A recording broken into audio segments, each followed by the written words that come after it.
Hello everyone. तो बच्चों chemistry के लिए कहते हैं ना कि it's about smart work not hard work. और आपने जेईई मेंस के पहले अटेम्प्ट में आपने देखा होगा कि केमिस्ट्री में सवाल रिलेटिवली आसान बनते हैं। तो आज के सेशंस में क्या होने वाला है बच्चों की, देखो हमेशा एक ट्रेंड रहा है कि अगर जो पहले अटेम्प्ट में जो सब टॉपिक्स मिसिंग होते हैं वो सेकंड अटेम्प्ट में ज्यादा पूछे जाते हैं। जो मिसिंग सब टॉपिक्स है जिनसे सवाल पहले अटेम्प्ट में नहीं बने तो उनको आपको स्किप करके नहीं जाना। तो वो इंपॉर्टेंट सब टॉपिक जो पहले अटेम्प्ट में या तो बहुत ही कम पूछे गए हैं, बिल्कुल ही नहीं पूछे गए हैं, तो उनको आज अपन यहाँ पे मैं आपको बताने वाला हूं कि इनको स्किप मत करना। So hello everyone, myself Lokesh Chaudhary और आपकी तैयारी जबरदस्त चल रही होगी। तो अपन शुरुआत करते हैं फिजिकल केमिस्ट्री से कि कौन कौन से सब टॉपिक्स आपके, जैसे एक एक करके हम बात करते हैं। जैसे मोल कंसेप्ट में बात करते हैं कि कौन कौन से सब टॉपिक सबसे ज्यादा इंपॉर्टेंट है या जहां से सवाल कम बने हैं पहले अटेम्प्ट में, जो प्रोबेबिलिटी ज्यादा होगी, that is percentage calculation, molarity and mole fraction, है ना। तो यहां से ज्यादा सवाल बनने के चांसेस है। ओके बच्चों, फिर हम बात करते हैं रिडॉक्स रिएक्शन के अंदर। रिडॉक्स रिएक्शन में आपने देखा होगा यहाँ पे एसिडिटी बेसिसिटी के ऊपर से काफी ज्यादा सवाल यहाँ पे, है ना, बैलेंसिंग के ऊपर से सवाल पूछे गए थे बेसिक, है ना। लेकिन टाइट्रेशन वाला पोर्शन यहाँ से मिसिंग था, जो KMnO4 या डाइक्रोमेट का जो टाइट्रेशन होता है डिफरेंट डिफरेंट कंपाउंड के साथ, वो वाली चीजें यहाँ पे मिसिंग थी, तो उसको जरूर से आप करके जाए बच्चों, है ना। नाउ नेक्स्ट थर्ड बात करते हैं अपन यहाँ पे एटॉमिक स्ट्रक्चर से। तो एटॉमिक स्ट्रक्चर से आपने देखा होगा बच्चों की क्वांटम नंबर्स हो गया आपका, रेडियस, है ना, किसी भी nth ऑर्बिटल की वेलोसिटी कैलकुलेशंस, ये वाले टर्म्स थोड़े रिलेटिवली देखो। क्वांटम नंबर से हमेशा सवाल बनता है और श्रोडिंगर के ग्राफ से सवाल अभी तक पूछा नहीं गया, तो ये इन चीजों को आप स्किप करके मत जाना, है ना। एक बार जरूर से इन सारे सब टॉपिक्स को देख के जाना आपको। ओके अब फिर हम बात करते हैं यहाँ पे इलेक्ट्रोकेमिस्ट्री की। जब बात करते हैं बच्चों इलेक्ट्रोकेमिस्ट्री की बात करते हैं, इलेक्ट्रोकेमिस्ट्री में क्या आएगा यहाँ पे, इलेक्ट्रोलाइटिक कंडक्टेंस, है ना। इलेक्ट्रोलाइटिक कंडक्टेंस लिक्विड सॉल्यूशंस दोनों में अगर बात करें तो इलेक्ट्रोलाइटिक कंडक्टेंस से भी कोई भी इतना ज्यादा सवाल नहीं पूछा गया है, तो ये काफी इंपॉर्टेंट रहेगा अपना। और उसके साथ साथ खोलरोस लॉ की एप्लीकेशन, जैसे कि आपको डिसोसिएशन कांस्टेंट ऑफ एसिड निकालना होता है, डिग्री ऑफ डिसोसिएशन निकालना होता है, सोल्युबिलिटी निकालनी होती है स्पेरिंगली सोल्यूबल सॉल्ट की, वो सारी चीज इंपॉर्टेंट है। लिक्विड सॉल्यूशंस में अगर हम बात करते हैं बच्चों, that is the roles law. Okay, roles law and Dalton's law के ऊपर से सवाल नहीं पूछा गया, दैट इज हाईली इंपॉर्टेंट। उसके बाद में आरएलवीपी के ऊपर से सवाल नहीं था, तो आरएलवीपी को भी अच्छे से करना, क्योंकि फ्रीजिंग पॉइंट था, वेपर प्रेशर के ऊपर सवाल था, और थोड़े बहुत सवाल यहां से, एक आध सवाल बॉइलिंग पॉइंट एलिवेशन से भी था। ओके तो बेसिकली इन टॉपिक्स को ये मिसिंग है, तो इनको जरूर से आप देख के जाइए बच्चों, एक बार छोड़ना नहीं, मतलब इनके फॉर्मुलेज वगैरह आप जरूर देखें। फिर हम केमिकल काइनेटिक्स की अगर बात करते हैं बच्चों, केमिकल काइनेटिक्स में अरीनियस इक्वेशन से केवल एक ही सवाल पूछा गया था, बाकी अरीनियस क्योंकि फर्स्ट ऑर्डर से भर भर के सवाल पूछे गए थे। ओके तो बेसिकली अरीनियस को जरूर से पढ़ के जाना, इसके ग्राफिकल रिप्रेजेंटेशन जो होते हैं बच्चों। Okay ln K equal to lna versus minus E/RT का जो ग्राफ होता है, तो वो वाले ग्राफ है ना, तो वो जरूर से आप पढ़ के जाए। nth ऑर्डर का जो सिंपल फॉर्मूला होता है, डाटा जो दिया उसके सवाल से ना जरूर से आप देखें। ओके जी, यस। अब हम बात करते हैं केमिकल इक्विलिब्रियम। तो केमिकल इक्विलिब्रियम काफी छोटा टॉपिक से काफी इंपॉर्टेंट टॉपिक है, तो यहां से सवाल जनरली, है ना। तो इधर देखिए ध्यान से, इक्विलिब्रियम के इक्विलिब्रियम की कैलकुलेशन के सवाल बनते हैं, जहां से दो इक्वेशन से थर्ड इक्वेशन का इक्विलिब्रियम कांस्टेंट कैसे निकालते हैं, या थ्री इक्वेशन से फोर्थ इक्वेशन का इक्विलिब्रियम कांस्टेंट कैसे निकालते हैं। और ली चैटरियर प्रिंसिपल के ऊपर से सवाल नहीं बनना बेटा, यहां से थ्योरेटिकल सवाल बनता है, इसको जरूर से आप पढ़ के जाइए। और एक और यहां से सवाल बनता है बच्चों ना, जो कि ये वाली इक्वेशन जो थर्मोडायनेमिक्स से रिलेट होती है, तो ये वाली इस इक्वेशन के ऊपर जरूर से आप सवाल प्रैक्टिस करके जाना। RT ln of K equilibrium, basically जो थर्मोडायनेमिक्स प्लस इक्विलिब्रियम का अच्छा खासा कंसेप्ट यहां से पूछा जाता है। ओके जी, now let's talk about ion equilibrium. तो आयन इक्विलिब्रियम की बात करते हैं, यहां पे अपना बफर सॉल्यूशन से सिर्फ एक ही सवाल पूछा गया था, और देखो भर भर के सवाल से आपके थे। यहाँ पे सोलिबिलिटी प्रोडक्ट KSP वाले से सवाल आपको पूछे गए थे। लास्ट ईयर क्या था, KSP सेकंड अटेम्प्ट में पूछा गया था, पहले अटेम्प्ट में KSP नहीं था। आपकी बार उन्होंने क्या किया, बफर, इन टॉपिक्स का मिक्सचर ऑफ पीएच कैलकुलेशन, इनसे सवाल बिल्कुल भी नहीं पूछे गए थे। बफर का एक सवाल था, बाकी, है ना, सोल्ट एनालिसिस का सवाल था, और वहां से अपने को सोलिबिलिटी प्रोडक्ट के सवाल पूछे गए थे। तो ये वाले पोर्शन मिसिंग है, तो इनको जरूर से आप थोड़ी सी प्रैक्टिस थोड़ी ज्यादा कीजिए। थर्मोडायनेमिक्स की हम बात करते हैं बच्चों, फर्स्ट लॉ और गिब्स फ्री एनर्जी से काफी सवाल भर भर के पूछे गए थे, लेकिन अभी भी एंट्रोपी से कुछ सवाल मिसिंग है। एंट्रोपी वाला टॉपिक आपका मिसिंग था। एंथैल्पी डेल्टा H, है ना, ये वाला relation delta H equal to delta U plus delta NgRT, है ना, तो ये इक्वेशन से जरूर से आप अच्छे से पढ़ के जाए, सवाल करके जाए। ये आपको एंथैल्पी ऑफ फॉर्मेशन और कंबशन वाले सवाल भी रिलेटिवली लेस देखने को मिले थे, तो इनकी डेफिनेटली प्रोबेबिलिटी ज्यादा है इन सब टॉपिक्स के आने की, है ना। अगर इन पे ऊपर प्रैक्टिस करना तो अच्छे से प्रैक्टिस कर लेना। ओके तो फिजिकल केमिस्ट्री में बस कुछ नहीं करना, आपको लास्ट 5 पीरियड्स के PYQs करने हैं, बस थोड़े न्यूमेरिकल लगाने, फॉर्मूला आपको देखना है इन सब टॉपिक्स का ना। Now let's talk about inorganic chemistry. Inorganic chemistry में देखो आपको बेटा, यहाँ पे आपका सिलेबस काफी ज्यादा रिड्यूस हो चुका है इनऑर्गेनिक केमिस्ट्री के लिए। तो इनऑर्गेनिक केमिस्ट्री में से कोई छोड़ने वाली चीज है ही नहीं कि हमको छोड़ के जाए, या NCERT के विद इन द लिमिट ही आपको रहना है। जैसे मैं बात करता हूं, सबसे पहले अगर हम यहाँ पे बात करें बच्चों कि पीरियोडिक टेबल में, सर की पीरियोडिक टेबल में सारे पोर्शन से उन्होंने पीरियोडिक ट्रेंड से पूछे गए, जैसे आयनाइजेशन एनर्जी हो गया, इलेक्ट्रॉन गेन एंथैल्पी हो गया, साइज के ट्रेंड से थोड़े सवाल कम थे, और बाकी मेटेलिक नॉन मेटेलिक जो भी ट्रेंड्स आपसे पूछे जाते हैं वो सारे। तो बेसिकली आपको मैं आपको पीरियोडिक टेबल के लिए तो यही रिकमेंड करूंगा कि आप एनसीईआरटी को अच्छे से पढ़िए, जितने भी पीरियोडिक ट्रेंड्स आपको दिए गए हैं उनको आप अच्छे से एनसीईआरटी से ही पढ़े, सारे ट्रेंड्स पढ़े ना, लाइन टू लाइन आप एनसीईआरटी पढ़े। ओके, केमिकल बॉन्डिंग की बात करते हैं बच्चों की। केमिकल बॉन्डिंग की अगर मैं बात करता हूं तो फजान्स रूल, जहां पे आपको कोवेलेंट कैरेक्टर, आयनिक कैरेक्टर के जो ट्रेंड्स आपके आते हैं वो आपके मिसिंग थे। ओके, तो उनको जरूर से आप देखिए। सोल्युबिलिटी के ट्रेंड्स आप देखिए अच्छे से, कार्बोनेट्स के ट्रेंड्स देखिए। ओके, और मोलिकुलर ऑर्बिटल थ्योरी है ना, तो इनको, और होपफुली आप है ना केमिकल बॉन्डिंग के अंदर क्या कर रहे होंगे बच्चों, जो भी स्ट्रक्चर आपको एनसीईआरटी में देखने को मिलता है वो ऑलरेडी आपने ड्रॉ करना आता होगा ना, ठीक है। तो ये वाली बात है। Okay, now let's talk about the coordination compound, है ना। कोऑर्डिनेशन कंपाउंड का अगर मैं आपसे एनालिसिस करूं बच्चों की, कौन से पोर्शन से सबसे ज्यादा सवाल पूछे गए थे पहले अटेम्प्ट में और कौन से मिसिंग थे, तो मिसिंग वाले टॉपिक में बताता हूं। वर्नर थ्योरी से कोई भी सवाल नहीं पूछा गया था बच्चों, तो वर्नर थ्योरी को आप जरूर से करके जाइए। वर्नर थ्योरी से बहुत सिंपल सिंपल से सवाल आपको देखने को मिलते हैं। फिर हम बात करते हैं सीएफटी से। सीएफटी से एक दो सवाल ही पूछे गए थे, ज्यादा वेटेज जो था ना वीबीटी का पूछा गया था। ओके, तो सीएफटी को भी होगा ना कि ऑर्डर ऑफ, है ना, आपका सीएफटी का ऑर्डर आपसे पूछा जाता है। ओके, डेल्टा नोट का ऑर्डर आपसे पूछा जाता है कभी कभार, है ना। और इंपॉर्टेंट कोऑर्डिनेशन कंपाउंड के जो यूजेस एंड में दिए हुए होते हैं ना, एनसीईआरटी के एंड में दिए होते हैं, वो जरूर से आप पढ़े। इसके अलावा आइसोमेरिज्म में मैं बता देता हूं बच्चों, यहाँ पे आइसोमेरिज्म में कुछ ही सिलेक्टेड पोर्शन ही आपको पढ़ना है। जैसे कि आपको बोला था भाई आइसोमेरिज्म कर लो, तो मैं आपको सिलेक्टेड एलिमेंट आपको बोलता हूं, MA3B3 आप देख जाना। ओके जी, और आप देख जाना MA4B2 देख जाना, ठीक है। इन सभी के आइसोमेरिज्म जो आपको ना MA4BC देख जाना।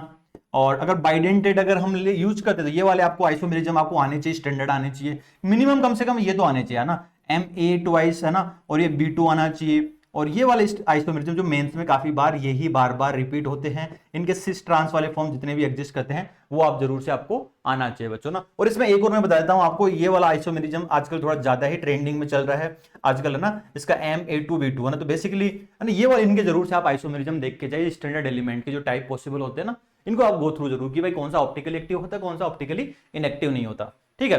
अगर हम बात करते हैं बच्चों ब्लो केमिस्ट्री के लिए, सर ब्लो केमिस्ट्री के लिए क्या पोर्शन, देखो ब्लो केमिस्ट्री में उन्होंने सारे ट्रेंड्स आपसे पूछ लिए गए विद इन द एनसीईआरटी, है ना। और डी एंड एपोलॉग से केमनोफोर और डाइक्रोमेट की रिएक्शन पूछ ली गई। सारे पीरियोडिक ट्रेंड्स उन्होंने एनसीईआरटी लाइन टू लाइन उन्होंने पूछा है। तो इसके लिए सबसे बेस्ट चीज क्या होगी बच्चों, सबसे बेस्ट चीज जो होगी ब्लो केमिस्ट्री के लिए, कोई भी चीज मिस मत करो, है ना, कोई से भी मिस मत करो, कोई भी ट्रेंड आपके आ सकता है। और जो इंपोर्टेंट टेबल्स और चार्ट होते हैं उनको जरूर से, है ना, ठीक है, एनसीईआरटी को लाइन टू लाइन आपको पढ़ना है बस, that's it for the blow chemistry. Okay, और केमनोफोर और डाइक्रोमेट की रिएक्शंस प्रिपरेशन आपको जरूर से देखनी है ना।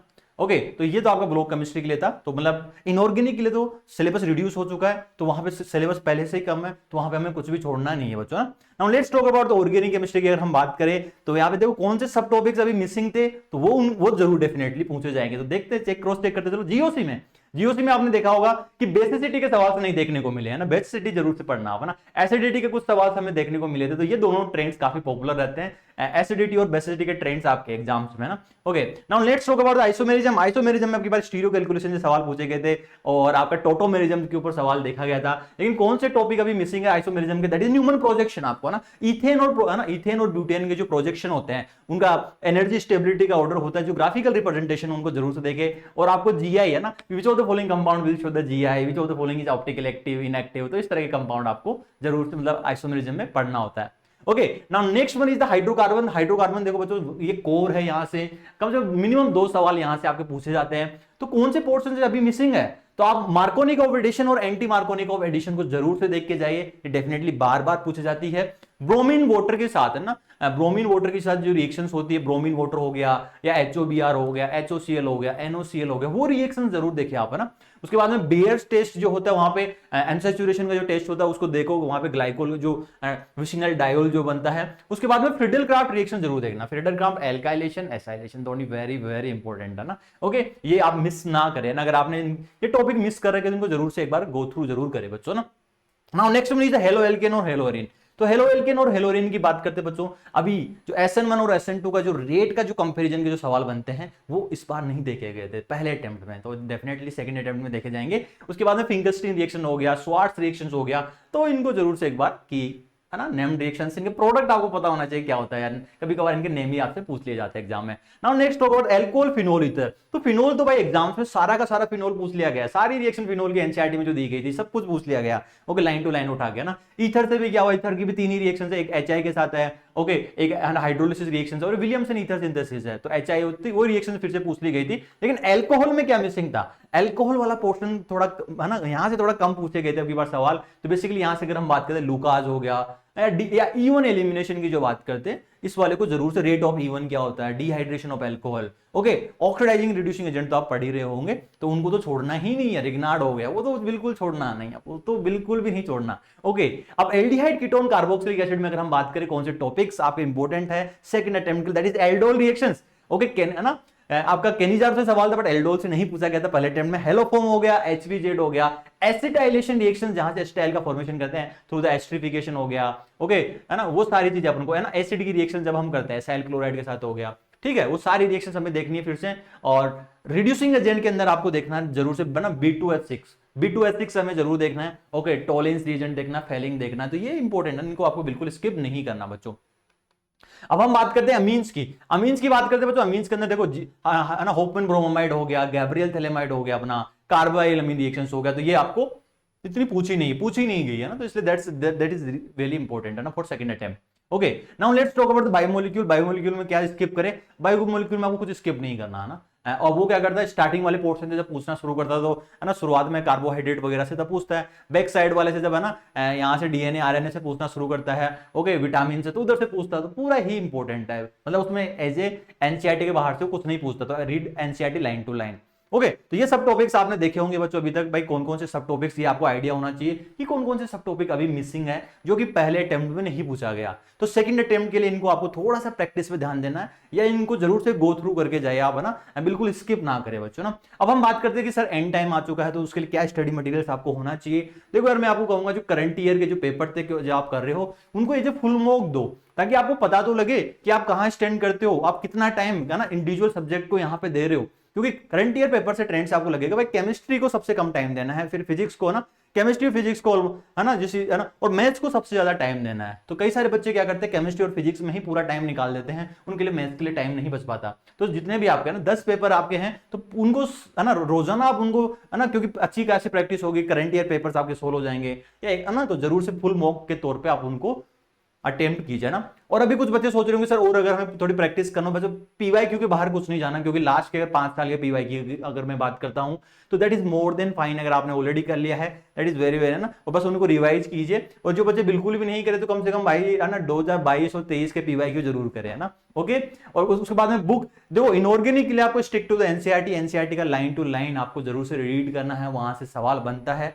और ऑर्गेनिक केमिस्ट्री के अंदर जब हम बात करेंगे बच्चों, ऑर्गेनिक केमिस्ट्री के अंदर हर रिएक्शंस एनसीईआरटी की पूछी जाती है, ओके। तो आप कहां कैसे एनसीईआरटी पढ़े, खुद से नहीं पढ़ पाते, तो, है ना, अपना ऑलरेडी चैनल पे ऑलरेडी, है ना, सेशन हुआ था ना अभी बोर्ड सेतु के नाम से, जहां पे मैंने पूरा एनसीईआरटी हाईलाइटेड करा रखा है, पीडीएफ डाउनलोड करके आप पढ़ सकते हो बच्चों। तो इसी तरह से आपका क्या होगा, इसी तरह से आप पढ़ोगे एंड स्मार्ट मेहनत करोगे, है ना, कि यार कौन से सब टॉपिक मिसिंग थे, है ना, पहले अटेम्प्ट में, तो उनको मैं स्ट्रॉन्ग कर लेता हूं, और अगर वीक है तो ऑलरेडी स्ट्रॉन्ग होगी, तो दैट इज वेरी गुड बच्चों। और इसी तरह से जो जो जबरदस्त रिजल्ट आप प्रोड्यूस कर सकते हो, है ना, एंड टाइम पे आप बिल्कुल टू द पॉइंट पढ़िए आप।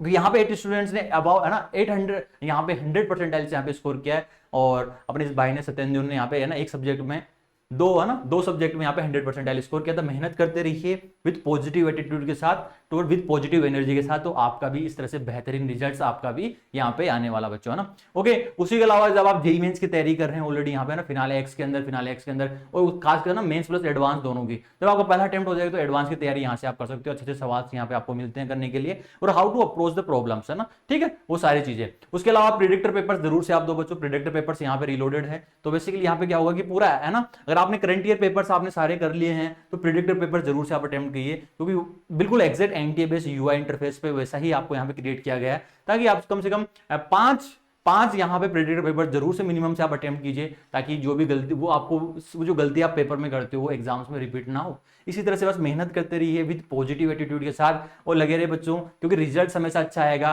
क्योंकि मेहनत करने वालों की कभी हार नहीं होती। यस, तो इससे मेहनत करते रहिए। See you next lecture, okay, bye bye and take care.